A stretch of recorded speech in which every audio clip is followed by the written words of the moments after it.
2025년의 소비자. 정말 알다가도 모를 존재가 되어가고 있어요. 다들 경제가 어렵다, 불안하다, 말은 그렇게 하면서도 또 한편으로는 비싼 물건에 돈 쓰는 건 전혀 아까워하지 않잖아요? 오늘 맥킨지 최신 보고서를 가지고 이 도무지 이해하기 힘든 우리들의 모순적인 소비 습관, 그 비밀을 한번 파헤쳐 보겠습니다.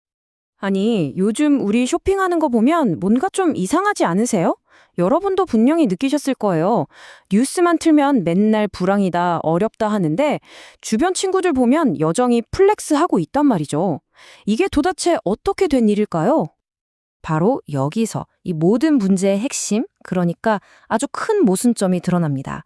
사람들의 마음, 즉 소비자 신뢰도는 바닥을 치고 있는데 실제 소비는 어디로 튈지 모르는 럭비공 같아요.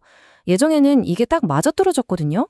경제가 좋을 것 같으면 돈을 팍팍 쓰고 불안하면 지갑을 꽉 닫고 아주 간단한 공식이었죠.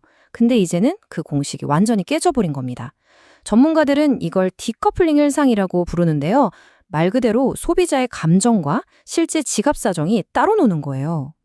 자, 그래서 첫 번째 파트에서는 바로 이 지점, 현대 소비자의 이 알쏭달쏭한 심리를 파고들어 볼 겁니다.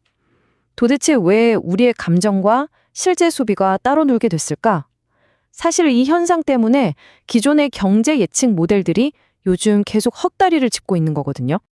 이 거대한 모순을 만들어내는 첫 번째 핵심 트렌드, 바로 혼자, 온라인, 그리고 불신입니다.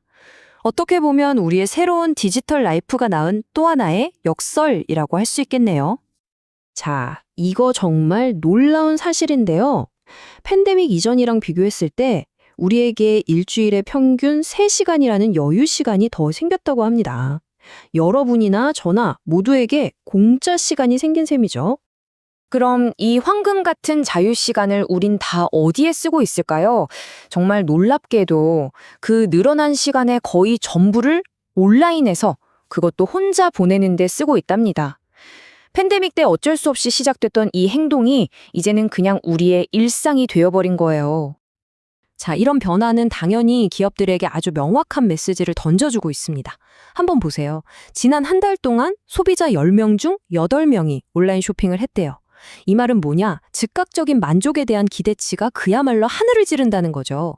당장 배달시켜 먹는 음식 시장이 2020년 이후 매년 20%씩 큰 것만 봐도 알 수 있고요.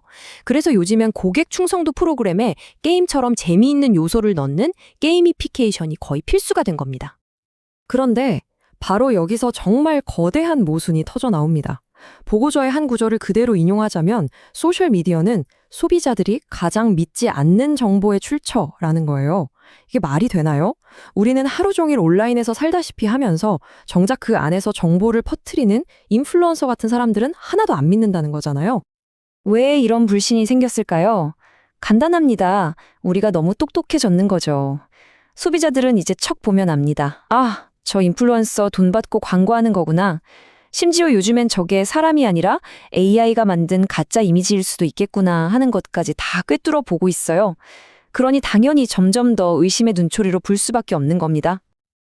자, 다음으로 넘어가서 또 다른 거대한 모순을 한번 들여다볼까요?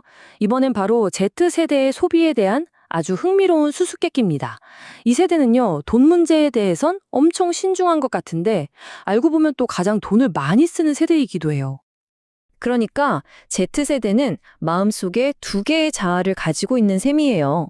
한쪽에서는 미래를 위해 돈을 아껴야 해. 재정적 안정이 최고야 라고 생각하는데 다른 한쪽에서는 꽂히는 게 있으면 그냥 질러야지 하면서 플렉스를 하는데 가장 적극적이라는 거죠. 아니, 이 두 가지 모습이 어떻게 한 사람 안에 공존할 수 있는 걸까요? 바로 이 숫자가 그 힘을 똑똑히 보여줍니다. Z세대 소비자 평균적으로 65%가 이건 나한테 정말 중요해 라고 생각하는 분야에는 돈을 아끼지 않겠다고 답했어요. 이게 얼마나 대단한 거냐면요. 조사가 이뤄진 18개 나라 전부에서 Z세대가 플렉스를 가장 많이 하는 세대로 꼽혔다는 뜻입니다. 압도적이죠. 그럼 대체 이 친구들은 어디에 그렇게 돈을 팍팍 쓰는 걸까요? 옛날처럼 그냥 비싼 물건을 사는 게 아니에요. 바로 경험에 투자합니다.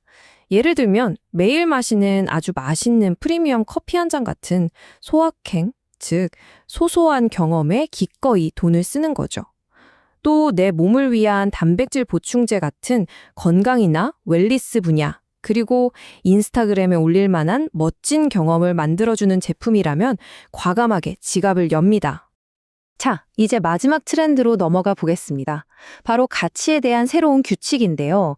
한마디로 더 큰 만족을 위해 작은 것은 포기한다는 전략입니다. 이젠 우리가 무언가의 가치를 따질 때 훨씬 더 똑똑하고 또 복잡하게 생각한다는 거죠. 2025년형 소비 플레이북은 이렇습니다. 아주 간단해요. 첫 번째, 내가 진짜 원하는 플렉스 아이템을 딱 하나 정해요. 두 번째, 평소에 쓰는 생필품 같은 데서는 허리띠를 졸라맵니다. 그리고 세 번째, 그렇게 아낀 돈을 내가 정해둔 그 플렉스 아이템에 몰아주는 거죠. 이건 그냥 충동 구매가 아니에요. 아주 치밀하고 계획적인 행동인 겁니다.